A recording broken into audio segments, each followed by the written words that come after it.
Here's a segment from a recent Gun Talk radio episode. You can listen to all the Gun Talk radio podcasts however you tune in, or check out guntalk.com for more. Darryl's with us out of Alma, Arkansas. Hey, Darryl, what's going on here? Well, what you talked about earlier in the program, that exact thing happened to me about 2 weeks ago, where a driver didn't like the way I was driving and got out of his car at a light and approached me threatening my life. And then I just took off, luckily, but he trapped me on the next light, and I showed him the gun, and he got back in his car and left. So he didn't like the way you were driving. He cuts you off. He goes back, and you drive away, which is a smart move. Get away from it. Just go. But at the next light, he does the same thing, comes up to you. So tell me exactly what you did with your gun.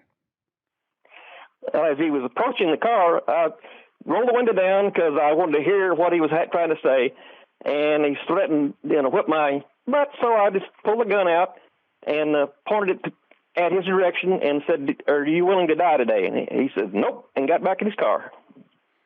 Okay. Now, what else did you do? Did you call the police after that? Well, I drove to the police station, which was just a few blocks away, and asked if I did the right thing, and they said yes.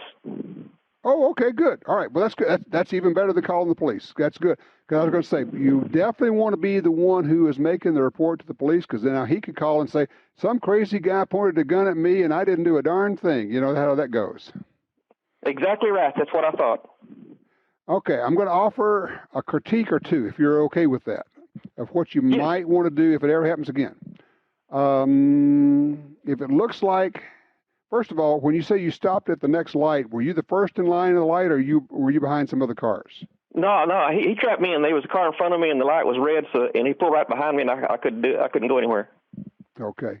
Well, one of the things we say is when you stop at a stoplight or a traffic light, you want to be able to see the tires of the car in front of you stop that far back, so you can always pull around them. If that's an option, may not be in some cases.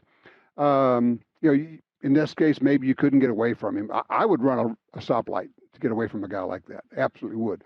The other thing is I would offer that don't roll down your window next time. Keep your window up because it keeps him from punching through the glass. And I wouldn't point a gun at somebody who is just walking up to my car, no matter what he's saying and threatening. He would actually have to be trying to break out the glass for me to pull my gun out, because I'm just going to let him yammer all he wants to and make noise. He's just making noise.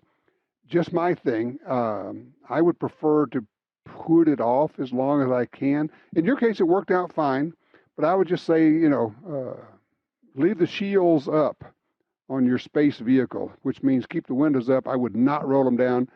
If the guy's yelling, if he's close enough where, he's yelling, I could probably hear what he's saying. But look, I'm glad it worked out for you, Darryl. I'm glad that you were able to get out of the situation. Smart move on your part to get to the police station and talk to them about it. Say, hey, this is what happened. That way they know if this guy comes back and makes some kind of a complaint against you, you're actually the victim in this and you ran him off. Smart move. Thanks for the call. I appreciate that. And way to stay safe.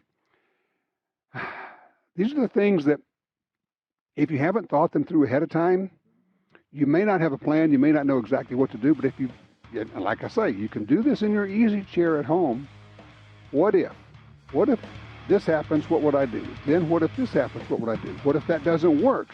What am I going to do then? And then if that second thing doesn't work, what am I going to do at that point?